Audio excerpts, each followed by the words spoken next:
Assalamualaikum warahmatullahi wabarakatuh. Bismillahirrahmanirrahim. Nahmaduka ya ghafur ya syakur wa masalli wa sallim ala sayyidina maulana Muhammadin wa ala alihi washabihi asma'in nama ba'du. Yang sangat saya hormati Profesor Dr. Said Akil Al-Munawwar selaku guru besar. Dulu beliau adalah teman-temannya saya, Profesor Zaini Dahlan, ketika ngajar S3 di Jogja.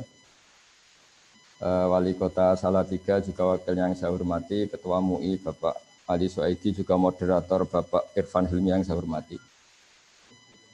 Saya alhamdulillah, saya sesyukur-syukurnya karena saya menemukan mungkin yang kesekian setelah guru saya Kiai Haji Maimun Zubair, setelah bapak saya Kiai Haji Nur Salim, orang yang berstatus ayatan min ayatillah fil hifdi. Jadi termasuk saya kagum sekali dengan hafalannya Pak Said tadi tentang tahun kelahiran dan sebagainya. Memang ya itu syaratnya profesor.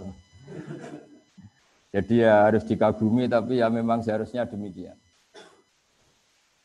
Tapi saya yakin tadi ketua MUI-nya bisik-bisik sama saya kayaknya nggak paham. Itu mungkin tawadhu, artinya tawadhu itu ya sebetulnya paham tapi pura-pura nggak paham. Atau memang benar-benar nggak paham, berarti jujur. Jadi dua kemungkinan baik semua. Kalau dia nyatanya nggak paham ya jujur. Kalau paham berarti tawadhu. Itulah Islam. Islam itu agama yang kata Rasulullah SAW, ajaban di amril mukmin, inna amrahu kullahu khairun. Orang mukmin itu selalu menakjubkan, semua urusannya bagus. Ketika dapat nikmat syukur ya bagus, ketika dapat musibah sabar juga bagus. Sehingga mungkin perasaannya para wali, para ulama melihat pandemi ini ya biasa, mungkin ibadahnya baru ibadah sabar, diuji Allah, karena diantara sunnatullah adalah walana bluwannakum bisyai'im minal khaufi wal ju'. Selalu kita diuji rasa takut. Kita takut mati, takut miskin. Semoga lama-lama ya takut kaya setelah kita. Karena setelah orang mau jadi wali itu takutnya malah kaya. Karena kalau kaya nanti uangnya banyak, hisabnya banyak, polanya akeh. Jadi takut itu tidak harus dari kaya menjadi miskin. Kita yang latihan mau jadi wali juga takut kaya karena takut banyak hisab. Juga sebagian kita takut banyak istri karena takut banyak yang marahin, itu macam-macam. Namanya takut itu macam-macam. Saya termasuk pengagum Profesor Dr. Said Akil karena beberapa kali saya mengikuti pengajian beliau, baik ketika baca Quran secara tartil dan Qur'an usul fikih tadi. Tapi saya pastikan orang Solo 3 ini butuh taisir ya, butuh mempermudah dari penjelasan itu. Insya Allah ini mulai Pak Ketua MUI saya bantu. Nanti kalau tidak khatam kapan-kapan ngaji lagi. Nanti mulai warokot, lubul usul sampai apa? Yang gampang-gampang saja. Nanti tak ajarin kitab yang gampang dan dia kuat beli. Ya warokot, terus apalah yang gampang, lubul usul dan sebagainya. Apa yang dikatakan Pak Said tadi benar sekali bahwa ilmu usul fikih itu pokok. Tapi penjelasannya memang sebetulnya mudah. Kalau dalam sebuah kitab yang saya baca istilahnya ada kata fama fatahum illa mujarradul istilah. Sebetulnya aplikasi usul fikih itu sudah dilakukan oleh para sahabat. Cuma mereka tentu tidak perlu bikin istilah apa itu istihsan, apa maqasid, apa saja. Tapi mulai dulu ada mengatakan itu hadis, ada mengatakan itu mauquf ala Abdullah bin Mas'ud. Mulai dulu perasaannya orang banyak adalah maro'ahul muslimuna hasanan bahwa indallahi hasan. Sesuatu yang menurut konsensus orang banyak itu baik, maka itu hakikatnya menurut Allah juga baik. Kenapa demikian? Karena kata Pak Said tadi, ada diam yang penting. Tidak semua sesuatu harus syariat berkomentar. Tapi ada wasakatan asya, ada yang didiamkan oleh syariat, tapi diam itu sendiri menjadi sumber hukum. Karena memang dari awal min ghairi nisyanin, bukan karena Allah lupa, tapi rahmatan lakum. Itu sebagai rahmat. Dan alhamdulillah kesimpulan dari itu, kalau dalam bahasa Nahwu disebut faktafrek, fala tabhasu anha. Ada yang kalimat riwayat fala tasalu anha. Berhubung itu didiamkan, ya kamu jangan membahas. Jadi kalau kita tidak bahas bukan karena tidak bodoh, bukan karena bodoh tidak, memang nggak boleh bahas. Jadi yang pinter ya barokah karena memberi penjelasan, yang menang ya barokah. Memang dalam banyak hal nggak boleh bicara. Jadi ini saya tidak tahu, saya ini afdol saya apa afdol yang diam ini, karena memang sebagian masalah itu tidak boleh dibicarakan. Tapi saya pastikan ilmu ushul fikih itu hanya implementasi atau ekspresi atau apalah tatbiki dari perasaan adzauqus salim, perasaan yang salim. Saya mengkaji banyak ilmu balaghah karena memang tadi di antara syaratnya mufassir harus mengkaji balaghah. Pernah ada seorang khatib ketika itu menyitir ayat fawarabbis samaa'i wal ardi innahu lahaqqum misama annakum tantiqun. Demi Tuhan langit dan bumi bahwa apa yang dikatakan Quran itu senyata-nyatanya pasti benar. Si Bedui ini, orang Bedui ini enggak ngerti usul fikih, apalagi istilah-istilahnya enggak ngerti. Yang jelas ada orang Solo Tiga itu karena itu peristiwa di Arab. Itu langsung tanya sama khotib, Pak Khotib, man dzalladzi akhdabal jalil hatta alja'uhu ilal yamin. Siapa yang bikin Allah murka sehingga Allah dipaksa untuk sumpah? Perasaan keseharian kita ketika kita ditagih orang, besok tak bayar. Orang itu masih nggak percaya, tenang nih, besok tak bayar. Ketika lawan bicara kita kelihatan tidak percaya sekali, kita pasti sumpah. Wallahi, demi Allah besok pasti saya bayar. Di mana-mana namanya sumpah itu pasti ada jengkelnya. Jika dalam balaghah terus dibikin urutan. Jika lawan bicara kita sudah percaya, maka kalam tidak perlu dikasih taukid, tidak perlu diberi kata sesungguhnya. Tapi kalau sudah ada indikasi dia tidak percaya, maka perlu dikasih taukid, bila perlu dikasih sumpah.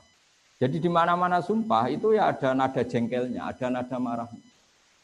Kita sampai bersumpah itu karena melihat lawan bicara kita tidak percaya atau kurang percaya. Di sini orang Bedui menangkap, meskipun dia tidak tahu kaidah itu, nggak tahu kaidah yang di ilmu balaghah. Ada apa satu kalimat itu untuk apa tidak tahu. Tapi dia merasa kok sampai Allah sumpah itu pasti Allah tersinggung. Dan ternyata betul, hampir semua ayat yang Allah sumpah pasti terusannya terus nadanya nada marah, nada menegur secara keras. Makanya ketika ada ayat sumpah, si Bedui tadi tanya sama Pak Khotib, man dzalladzi akhdabal jalil hatta alja'uhu ilal yamin. Pak Khotib, siapa yang bikin Allah marah sehingga Allah harus terpaksa sumpah?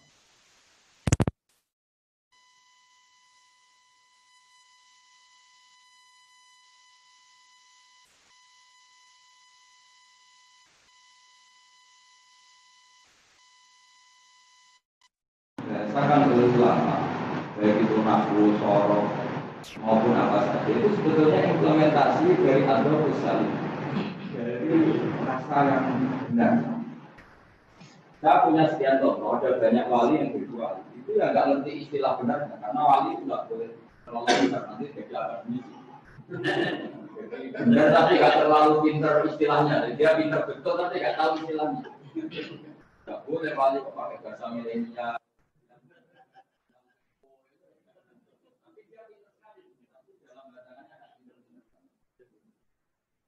Ada seorang wali itu menjadi wali karena kalau wiridan demikian. Ya Allah, sungguh ini berat dan luar biasa. Setahu saya orang ngasih orang itu ya karena itu atau karena berharap suatu saat yang dikasih itu bermanfaat. Misalnya kita kerja di pabrik, jadi dimaksudkan ya karena kita kerja. Terus itu suara Gus Baha agak macet-macet ini, belum terdengar lagi sampai ke Salatiga.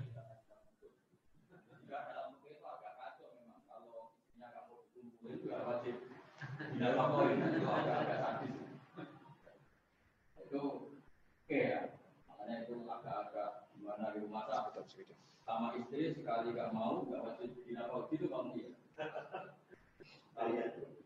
Kayaknya gitu. Uang itu masih kaya. Nah, tapi si wali tadi itu mengabdi oleh Allah. Lupa ini zat yang eksistensi itu tidak butuh kami. Allah adalah Al-Qayyum, zat yang tidak butuh kita. Al-Qayyum yang bilang sama sekali eksistensinya tidak butuh kita. Nanti kan Allah tidak bikin langit bumi tetap dia Tuhan. Tidak bikin kita tetap dia Tuhan. Tapi dibalik tidak butuhan engkau pada kami, engkau tetap memberi rezeki kami. Itu aneh sekali, memberi rezeki dalam keadaan tidak butuh. Coba kalau kamu ketemu orang di Jakarta yang sama sekali nggak butuh kamu, dia nggak kenal kamu, nggak butuh kamu, ke depan juga nggak butuh kamu, terus kamu dikasih uang 1 juta, itu luar biasa. Kalau dikasih bos mungkin juga bekerja.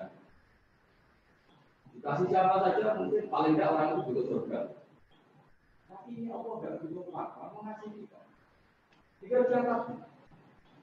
Aku ya Allah mempunyai zat yang luar biasa. Itu namanya adau sekali. Nah, dari perasaan itu kemudian ini juga melahirkan ilmu surga. Karena Allah itu al-Ghaniyul Mutlaq. Jika lafaz-lafaz Quran atau kata-kata Quran atau firman Al-Quran yang dohirnya itu Allah butuh, maka harus ditakwil. Ditakwil itu ya ketika Allah itu mengkitopi hamba-hamba, itu seakan-akan Allah itu bagian dari hamba. Namanya kalau dalam tasawuf disebut tanazulatil maula. Kalau dalam ilmu dialek disebut at-taqrib ilal afham, untuk memudahkan bisa difahami. Misalnya begini, Allah itu zat yang begitu kaya, sekaya-kayanya, tapi pernah mengistilahkan dirinya man dzalladzi yuqridu Allaha qardan hasanah. Siapa yang mau menghutangi kami? Tentu Allah itu tidak pernah hutang, apalagi gadekan BPKB itu tidak akan pernah. Ya. Tapi Allah mengistilahkan siapa yang mau meminjami kami? Itu sesuai hakikat. Harta kita milik Allah, semua alam raya milik Allah. Ngapain Allah butuh pinjam? Ada lagi istilah intan surwaha yan surkum. Allah adalah al-ghaniyul mutlaq, zat yang sangat kaya.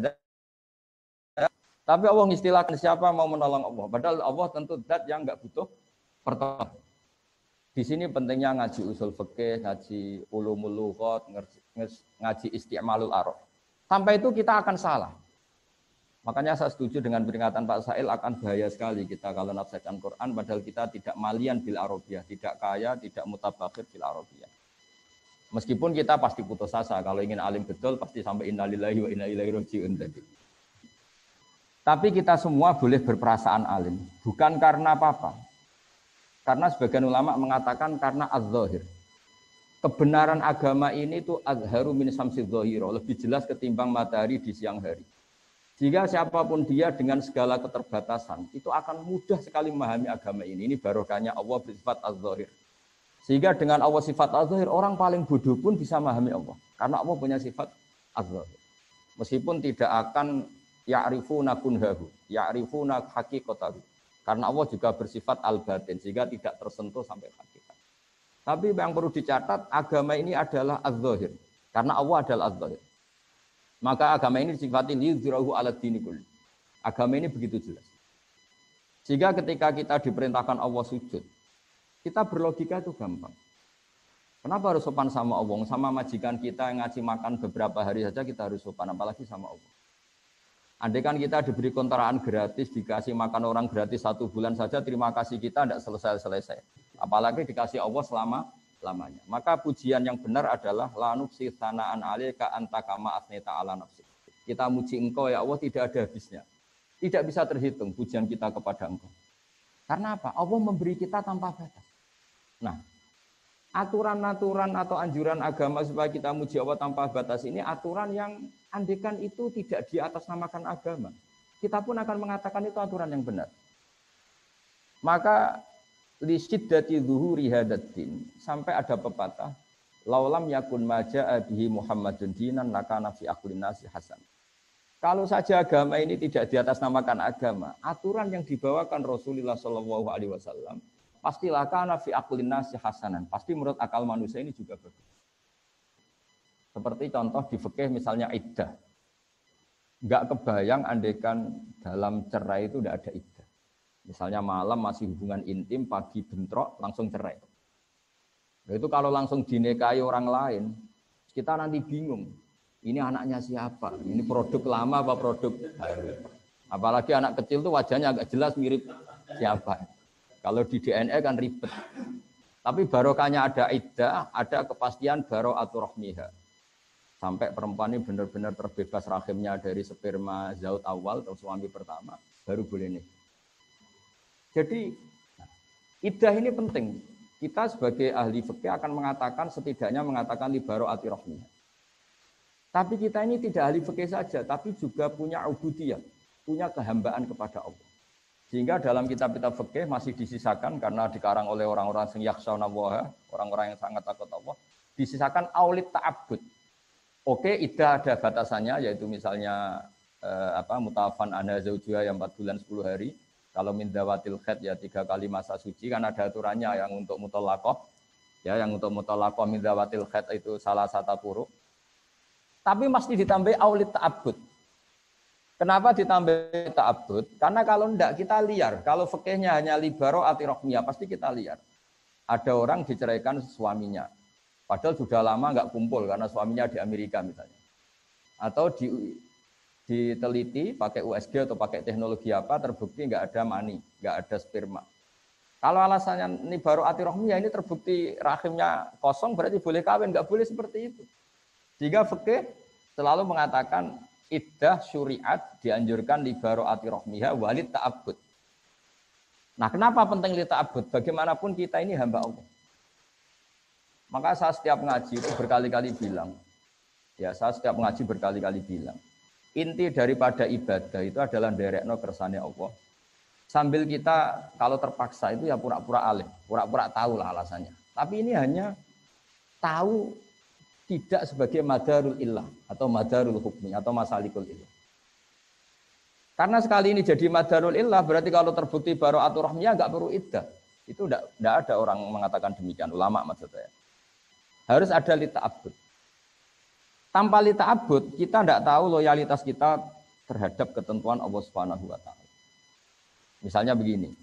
Saya minta tolong Pak Ketua MUI, mau tak contohkan, tak suruh enggak pantas, ini Ketua MUI. Saya menyuruh, ya sudah ini terpaksa ya bahasa amar. Pak Ketua MUI, saya belikan beras untuk makan hari ini. Kalau enggak saya bisa mati. Itu illatul hukmi yang ekstrim. Sehingga Pak Ketua MUI bisa dengan mudah membelikan beras. Karena ini sembako, makanan pokok. Kalau enggak, ya saya bisa mati. Suatu saat tak suruh yang enggak penting banget. Bahkan agak-agak keliru. Pak Ketua MUI saya belikan rokok. Dia ahli medis, ahli kesehatan. Wah, ini perintah tidak benar, maka tidak saya laksanakan. Agak pakai ilatul hukmi, maka loyalitasnya perlu diragukan. Atau saya suruh mindah gelas yang nggak penting. Coba gelas yang dari kanan agak geser sedikit ke kiri. Pentingnya apa, urgensinya apa, terus tidak nurut. Nah, meskipun yang saya perintahkan itu tidak nurut dalam hal sepele, tapi saya akan menvonis orang itu bahwa tidak loyal.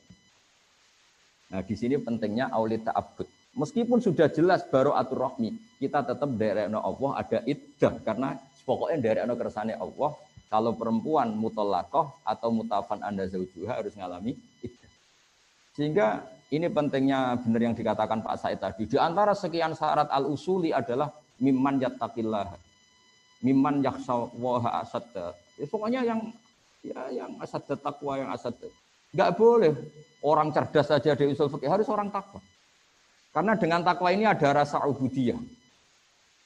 Kayak tadi, kalau saya punya santri yang nurut, mbok tak kongkon beli sesuatu yang nyun sewu kayak rokok pun beli. Meskipun saya tidak mensyaratkan rokok. Karena butuhnya nurut. Maka saya berkali-kali cerita dulu guru-guru kita sampai Imam Syafi'i itu. Dulu diajarin Imam Malik, diajarin guru-gurunya. Kalau kamu punya budak, punya abad kalau dulu. Iqla' hadhihi sokhra, fa inna tahtaha dhahaban. Yang satu, iqla' hadhihi sokhra.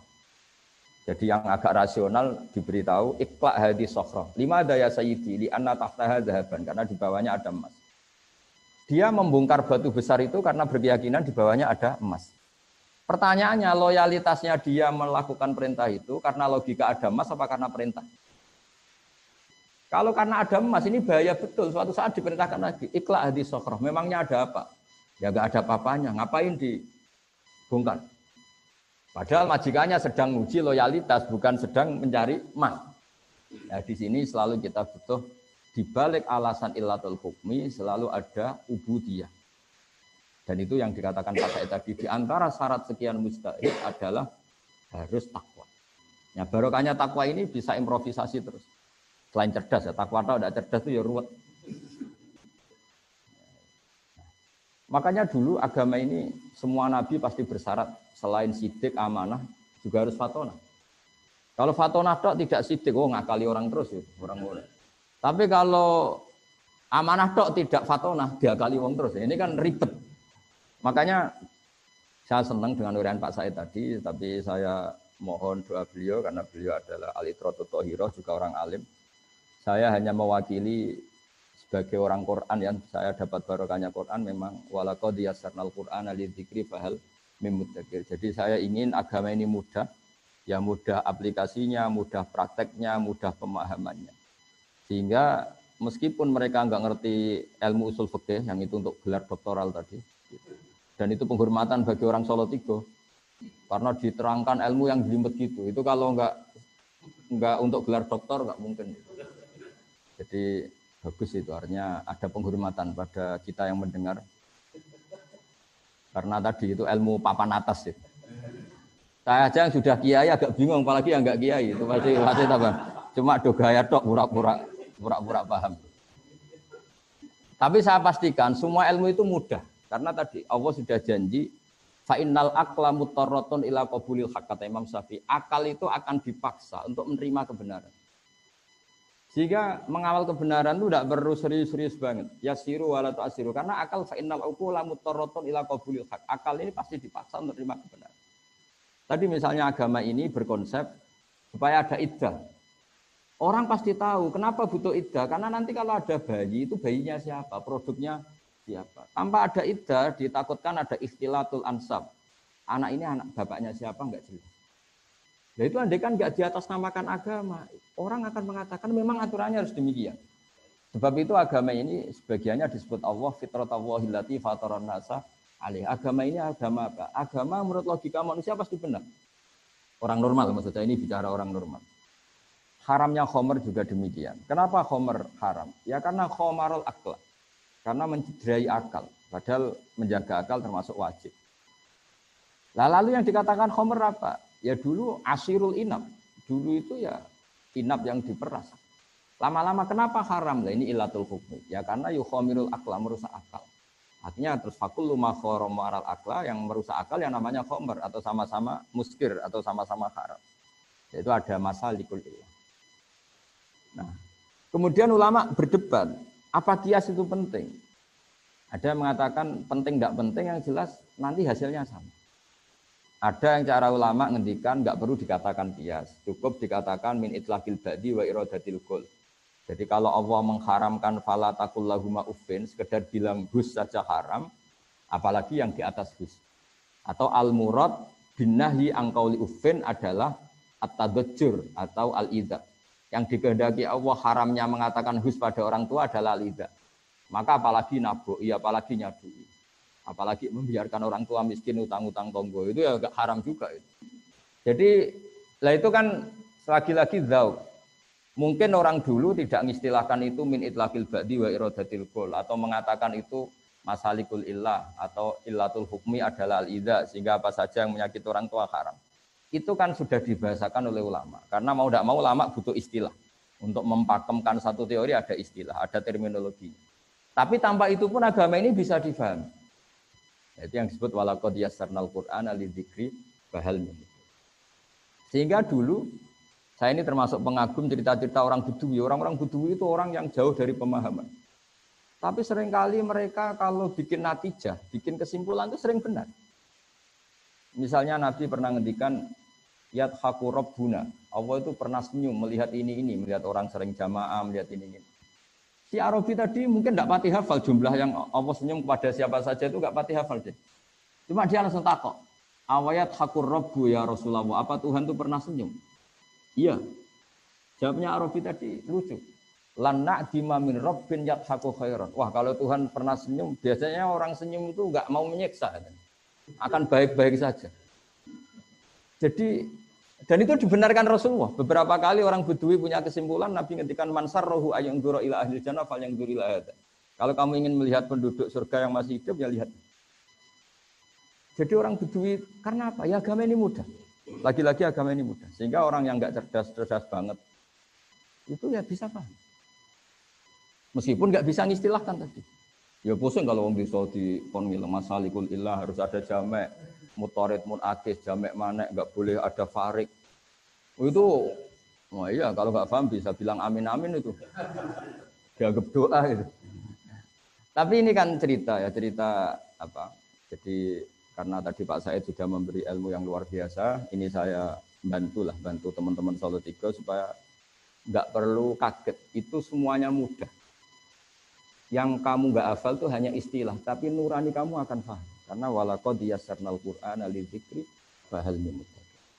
Jika dulu itu begitu mudahnya orang-orang Bedui memahami Islam. Sampai ketika Islam nggak difahami Ikrimah bin Abi Jahal, nggak bisa difahami oleh orang-orang kafir yang masih kafir zaman itu. Nabi kalau ngendikan ketika dapat informasi tentang itu hanya ngendikan gini, misluhu la yajhalul Islam. Orang secerdas dia itu tidak akan bodoh tentang Islam. Akhirnya mereka yatafakkaru fil Islam wa yata'ammalu fil Islam. Akhirnya yang masuk Islam.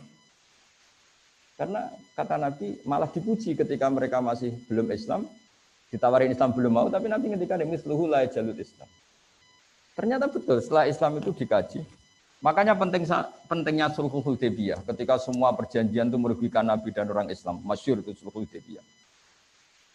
Dan orang nggak bisa memahami sulhul Hudaybiyah karena di antara perjanjian itu sangat merugikan Islam.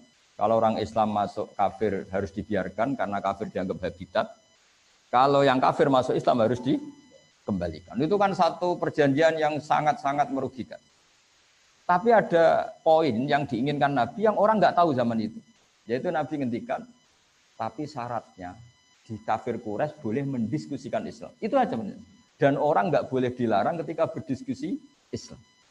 Akhirnya apa yang terjadi? Fama yatakallamu ahadun fil Islam illa dakhala fihi. Orang diskusi Islam akhirnya masuk. Karena setelah diuji secara ilmiah pasti kecenderungannya orang Islam. Misalnya diskusi di Darun Nadwah. Tuhan kita sama Muhammad keren mana ya? Tuhan kita apa ya? Berhala itu. Yang kita mandikan, kita urusi, kalau rusak ya kita dandani. Dan Tuhannya Muhammad siapa? Yang menciptakan langit bumi. Oh, kan jauh, kerennya kan enggak. Wah, akhirnya ya semuanya masuk Islam. Makanya dawai Abu Bakar ketika mengenang itu, kita semua zaman itu enggak paham. Tapi akhirnya menjadi tahu. Nah karena mereka sudah masuk Islam, ya sudah otomatis perjanjian yang merugikan Islam itu ya dibatalkan mereka sendiri. Nah, di sini hebatnya Quran, hebatnya Islam. Bal naqdhifu bil haqqi 'alal batili fayadmahuhu fa idza huwa zahir. Islam datang dengan hak. Ciri utama hak itu apa? Kalau berhadapan-hadapan dengan batil, pasti kemenangan ada di hak. Fayadmahuhu fa idza huwa zahir. Pasti barang hak ini akan mengalahkan yang batil, fa idza huwa zahir, dan batil itu pasti hilang. Makanya disebut ja'al haqqu wa zahaqal batil. Bagian ayat lebih ekstrim lagi. Diistilahkan mayubdiul batil wa mayuqid. Barang batil itu tidak akan bisa memulai dan tidak akan bisa kembali. Maksudnya yang namanya berhala atau yang namanya manusia itu tidak akan menjadi Tuhan. Dari dulunya ya tidak akan Tuhan, kedepannya juga tidak akan sebagai Tuhan. Karena hakikat batil adalah mala wujuda lidzati. Memang hakikatnya tidak pernah ada. Nah, itu juga akhirnya terus ilmu yang seperti ini ada yang menekuni jadi filsafat, jadi filosof, kayak Imam Razi dan sebagainya dan sebagainya. Jadi saya mohon semohon-mohonnya sama semua pendengar bahwa saya benar-benar kagum sama Profesor Said dan memang harus seperti itu, pakai istilah-istilah terminologi usul fikih. Orang itu mau belajar. Dan nanti kitab-kitab yang enggak punya itu Pak Ketua MUI itu nanti tanya saya, nanti tak terangkan yang mudah ya, pakai bahasa Solo 3 aja lebih gampang. Tapi saya pastikan kalian semua tidak usah kaget, tidak usah apa, karena tadi semua yang ditulis ulama dengan bahasa masing-masing itu sebetulnya sesuai fitrah kita, sesuai zauq salim kita. Sehingga sudah saya jelaskan berkali-kali, dulu banyak orang Bedui itu mukhotobah dengan Nabi, muhawarah, itu akhirnya paham. Karena agama ini sesuai al-fitrah as-salimah, fitratallahi fatarana sa'alih. Jadi seperti ketika Nabi melihat perempuan yang sedang menanak nasi lah, kalau bahasa sini mungkin, ketika apinya mau padam itu kan cara sekarang disebuli, cara bahasa Solo 3 disebuli supaya cepat naik apinya atau cepat membara. Itu bayinya dijauhkan. Terus ketika sudah agak jeda, bayinya didekap lagi. Kata Nabi, ara'aitum anna hadhihi tarihatun waladaha ilan nar. Apa kamu berpendapat bahwa seorang ibu ini membuang anaknya ke neraka? Ya tidak akan ya Rasulullah, tidak akan. Berarti terus ketika Nabi, Allahu arhamu bi ibadihi min hadhihi bi waladihi. Allah lebih rahmah kepada hambanya daripada si ibu ini dengan, wah itu sahabat senang semua. Karena kalau seorang ibu saja gak tega anaknya di neraka, di api, apalagi Allah yang lebih arham, lebih rahman rahim. Tapi kata Nabi, faktanya banyak yang di neraka, ilaman abah. Kalau ada orang masuk neraka, itu salah dewi. Terus dicekeli kanjeng Nabi, cek berusut. Karena selalu itu tadi, terus di dunia ini ada contoh sekian hewan, yang dia memang nyari api. Nah kita jangan seperti hewan yang goblok itu. Wong api kok dicari. Jadi sebetulnya Nabi ini sudah akhidun hujazikum, sudah megangin kita supaya tidak jatuh ke api. Tapi sebagian kita ngawur sekali tetap menuju api. Jadi ini pesan saya supaya ilmu dari beliau, ya kita semua minta restu beliau, minta doa beliau dari Profesor Said supaya barokah. Saya sebagai yang muda membantu lah bahwa itu mudah.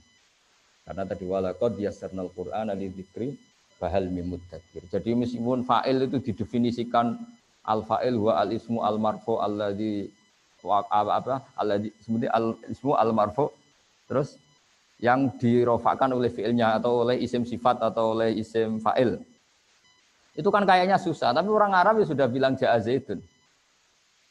Jadi misalnya al-ismu al-marfu al-madhkuru qablahu fi'luhu ya. Kalau dalam jurumiyah, tapi kalau di alam alfiyah tidak harus fi'il, tapi termasuk isim fa'il. Ya.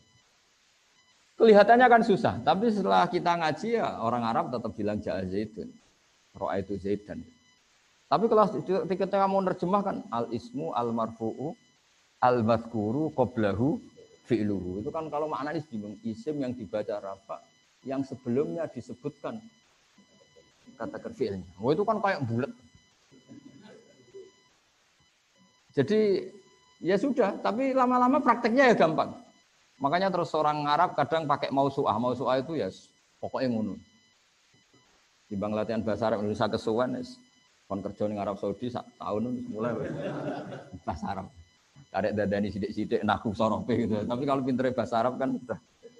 Ya karena tadi walaqad yassarnal Qur'ana lidzikri fahal mim mudzakir. Ya saya kira demikian. Terima kasih. Assalamualaikum warahmatullahi wabarakatuh.